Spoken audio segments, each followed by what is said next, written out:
I'm here to live. I am here to be free. I am here to experience the full spectrum of this human existence. I don't give a fuck if you don't like it, if it makes you uncomfortable, if it scares you. I don't care. And in fact, I want to embody this energy for me. And I hope that it also invites you to do the same.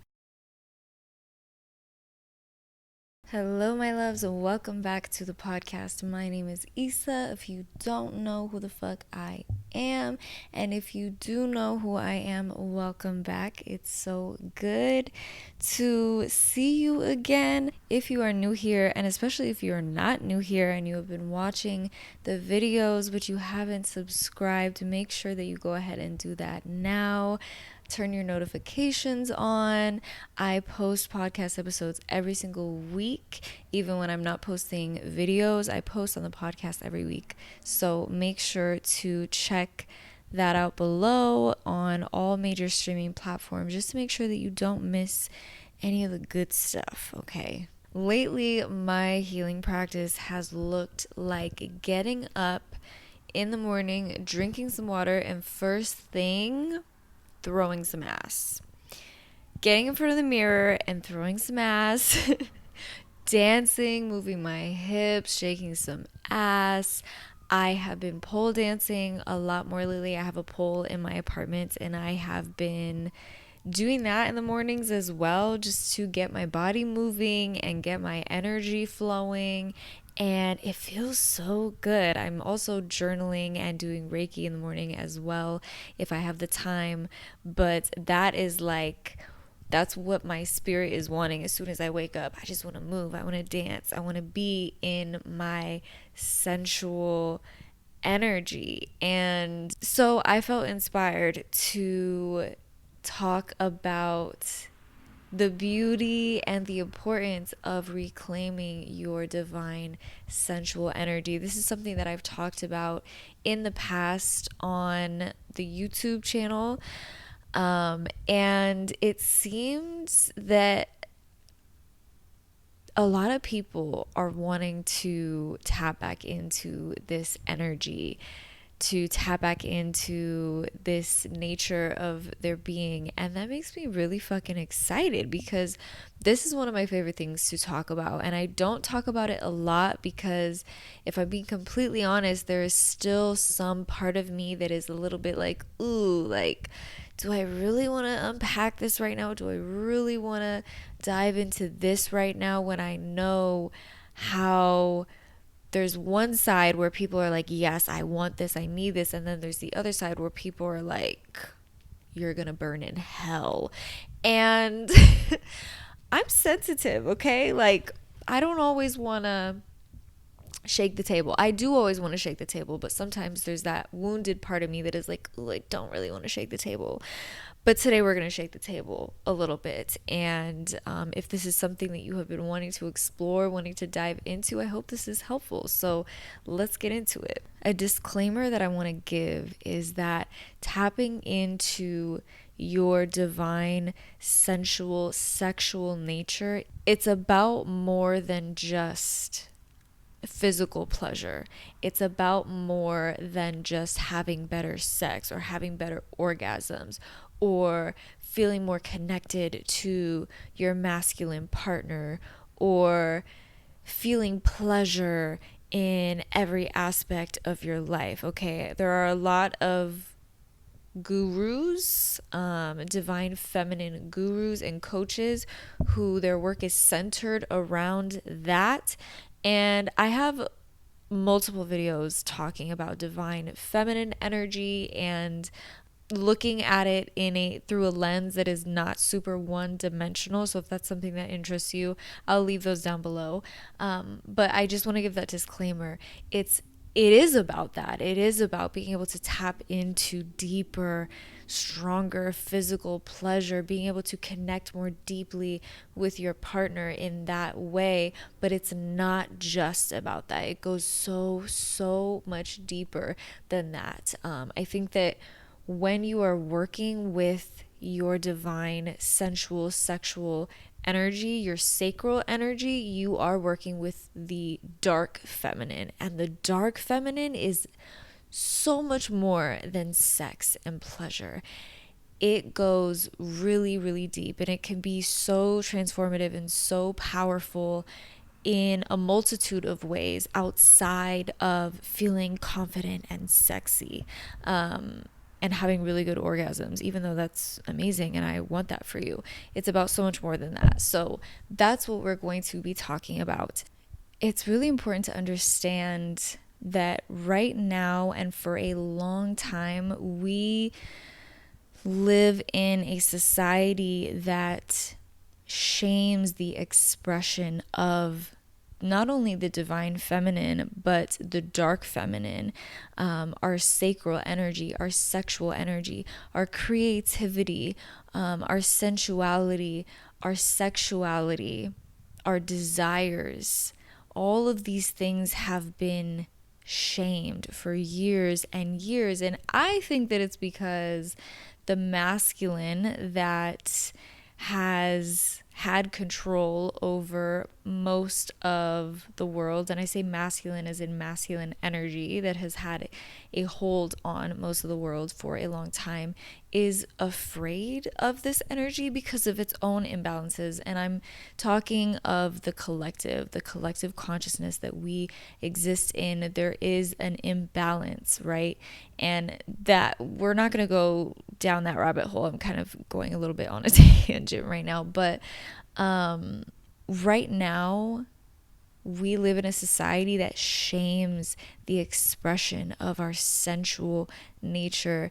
The embodiment of it is an act of rebellion. It's an act of rebellion within our individual life, and it's an act of rebellion within the collective that I think ripples outwardly, right? It ripples outwardly, and it allows other women, other beings to also tap into this energy and embrace it and reclaim it in a way that is healing. Because sensual and sexual energy in itself can be distorted. It can be distorted, but the nature of it is not distortion. It can be distorted, it can be twisted, it can be used in a manipulative, unhealthy way, right? The dark feminine has both negative and positive qualities, just like the light feminine has both negative and positive qualities, just as masculine energy can have negative and positive qualities or shadows to them that can potentially be unhealthy. And so when I say we're tapping into it in a healthy way, we're using it for our own healing. We're using it for the healing of other people. Despite how society at large might view that energy, we can go a little bit deeper and recognize when it's toxic, when it's being used for the wrong reasons. And I can make a whole video on that, but my point is that this energy in and of itself is not negative. We just view it that way. Society just views it that way because of the ways in which it's been demonized and shamed for so long.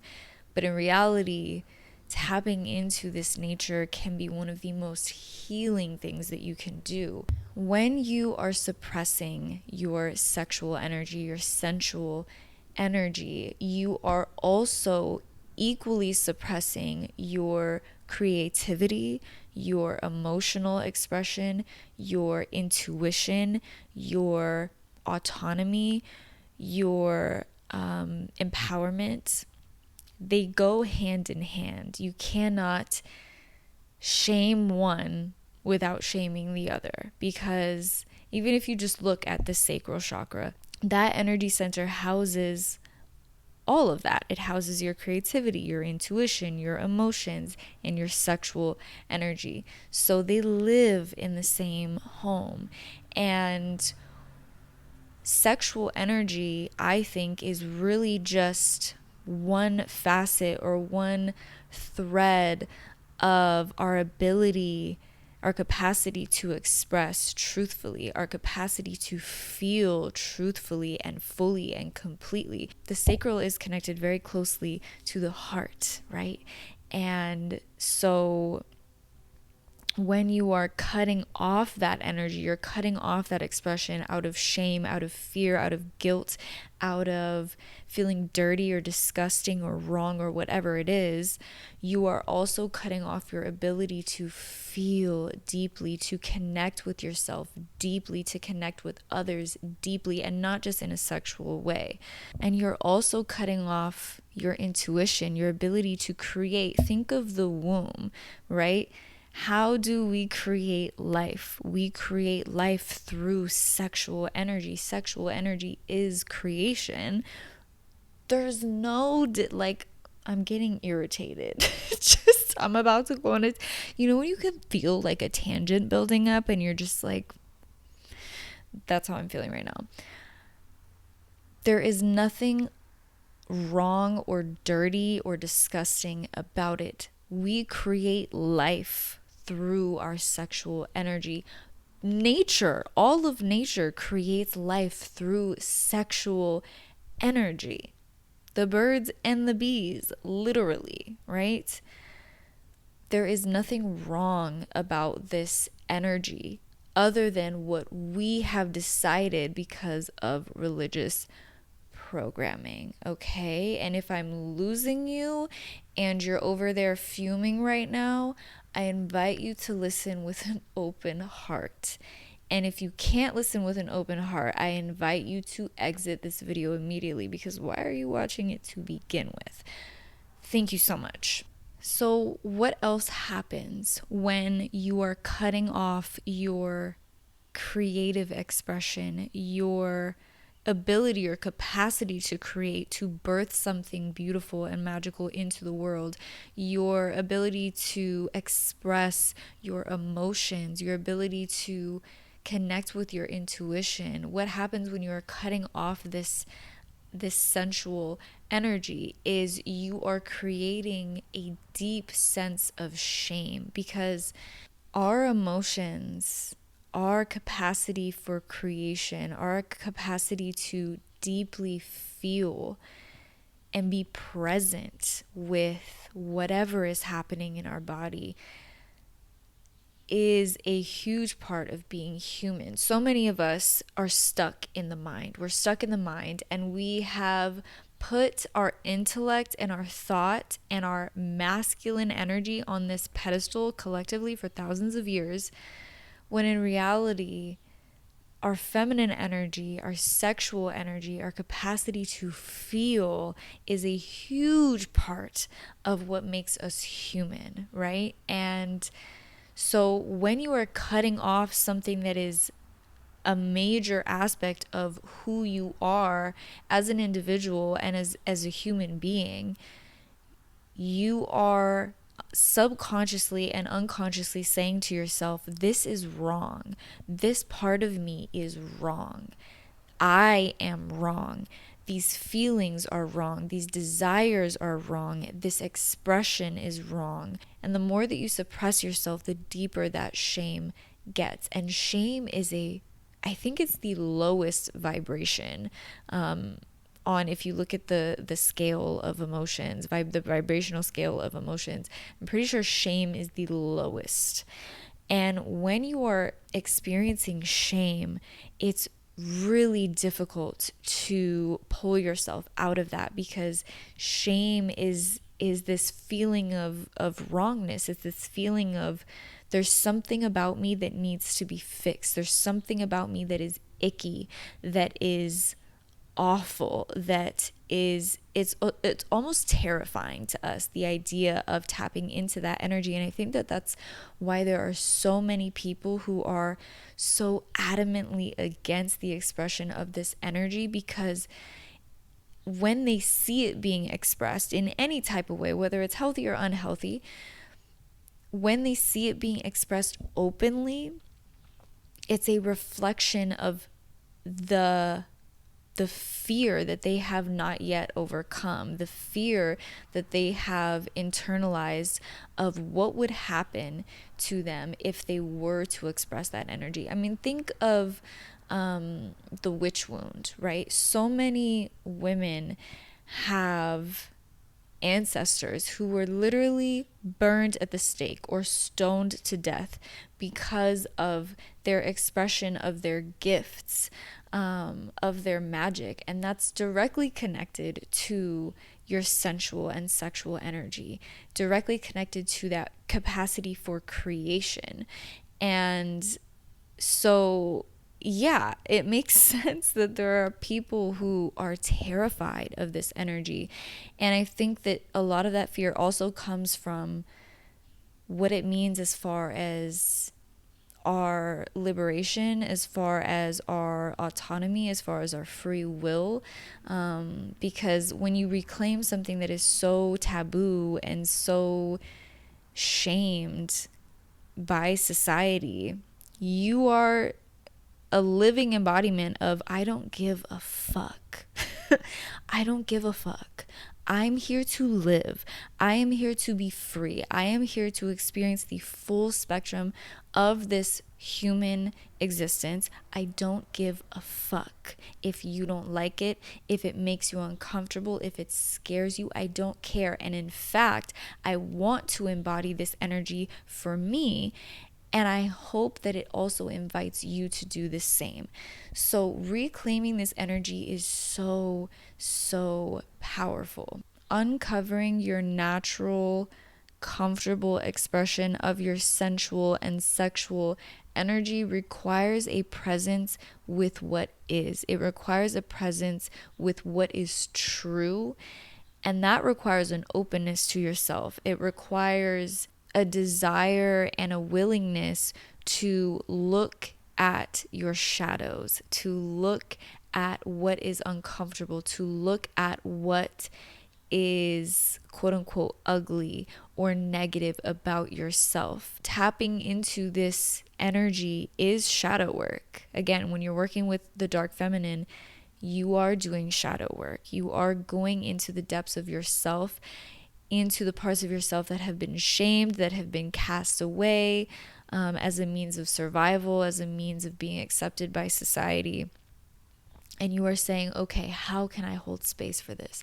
How can I love this? How can I bring this closer to my heart? How can I bring this into the light? How can I no longer bury and suffocate this part of myself? How can I embody this energy in a way that is healthy and healing for me? And the more that you open to the desires that you have, the ideas that you have, the things that you want to create, the experiences you want to facilitate with yourself, with romantic partners, with friends. Again, it doesn't all have to be sexual. The more that you open to however this energy wants to be expressed, the more you are able to release the shame that you've built up around all those parts of yourself. And I really do believe that the more that you unlock this nature of your being, the more free that you feel. Because again, the things that are deeply shamed, when we embody those things, we are saying, I don't fucking care. I want to be free. Whatever that looks like, whatever that feels like, I want to explore that. I want to explore that. I want to be curious about that. I want to be curious about myself instead of afraid of myself. I want to be curious about my capacity for pleasure, for creation, for magic, for grief, for rage, for joy, for laughter. I want to be curious about myself, about all those parts of myself, instead of afraid of all of those parts of myself, just because I've been taught to be afraid of those aspects of who I am. A really powerful energy or goddess to work with if you want to tap into this energy is Lilith. Now, Lilith energy definitely shows us what liberation looks like and what reclamation looks like. Lilith is very much that I don't give a fuck energy. I will stop at nothing to be free. And if you look at the story of Lilith, and I'm not going to dive into the whole thing, you can look that up if you want. If you look at the story of Lilith, you do see a distortion of this energy. You can view it in a way where this energy is being used in a really unhealthy, toxic way. But you can also view it through another lens, which is that she refused to submit to Adam. She refused. That refusal to submit to Adam is 100% a symbol of her power and reclamation over her own autonomy. And so when you tap into the energy of Lilith, I think you can really tap into what within me am I furious about? What do I feel like I have buried away for so fucking long? And I am so tired of feeling that way. I am so tired of pretending. I'm so tired of molding myself into this thing or pretending that I feel this way when really I feel this way, of submitting in this way when really I want to feel powerful. I want to feel empowered in this way. What parts of you are raging because there's this aspect of your being that just wants to be expressed, that just wants to get out, that just wants to feel free? What is that? When you connect with Lilith, you can connect with those aspects of yourself. And it's not going to happen overnight, okay? It takes looking at your shadows. It takes asking yourself the difficult questions. And if you want to know how to connect more with the dark feminine, I have a video on that as well. I'll leave it below. But as you connect with this Lilith energy, you are reclaiming your sensual energy in its own unique expression, right? Reclaiming this energy doesn't have to look like you are now this like sex goddess, vixen, seductress who is going out and seducing men every night to experience an array of pleasure and whatever the fuck. It doesn't have to look like that. It can literally look like, oh, I found a way to tap into my creativity and my confidence that I have never been able to connect with before. It can look like I feel so good in my body in a way that I have never felt before. It can look like I am speaking my truth and expressing myself so fully in a way that I have never done before. It can look like I am showing up and loving on myself and loving on the people in my life in a deeper and more intentional way than I ever have before. It can look like so many different things. It does not just have to look like, oh, I've reclaimed my sexual energy, so now I'm going around and I'm fucking everybody. It doesn't have to look like that. But maybe it does. Maybe it does look like, hi, my love. Bunny wants to say hi. Hi, baby. Maybe it does look like you are now getting to explore your desires. You are putting yourself in environments where it's safe to explore your desires, your sexual desires, desires that are taboo, fantasies that are taboo or have been taboo for most of your life. Maybe that is a part of your reclamation, is allowing yourself to explore your sexual desires and fantasies and energy. And however it looks is however it's supposed to look. There is no right or wrong way. as long as you are coming from a place of, this makes me feel free, I know that I'm not actually hurting anybody. Exploring your fantasies consensually is not hurting anybody.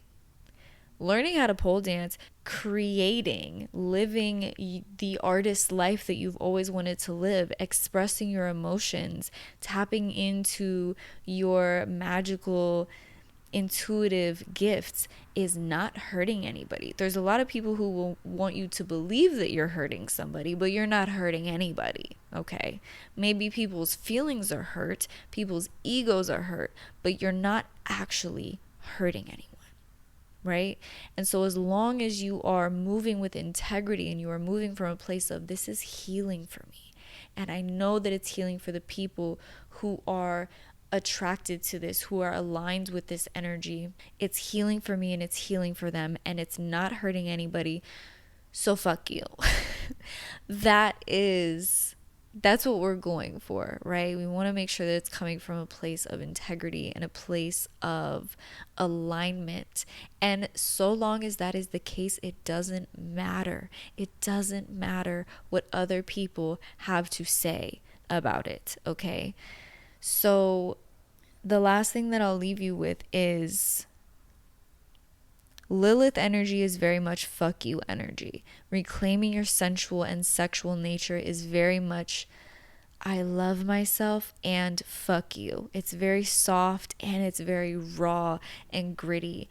And when you release yourself from shame, or you begin to release yourself from shame, because it takes a long time, here's what you're left with. There is nothing that you can tell me about myself. There is nothing that you can judge or criticize about me that will make me cower from who I am and how I am choosing to show up in the world, because there's not a single thing about myself that I'm afraid of. There's not a single thing about myself that I'm ashamed of. When you've released shame, no one has any power over you, over the way that you feel about yourself, over the way that you show up in the world. And that, my love, is enlightenment. That is power. That is healing on one of the deepest levels. So if you have made it to the end of this episode, to the end of this video, I hope that you got something from it. And if you are currently in this process, on this journey of exploring your dark feminine, exploring your sensual and sexual energy, please let me know how that's going. What are you learning about yourself? What are you still curious about? And if you are listening on the podcast, make sure to leave 5 stars and a review. Let me know what you are loving about the episodes. And with all of that being said, I hope you take good care of yourself, drink some water, drink some tea, take a nap. Much love, and I will talk to you next week.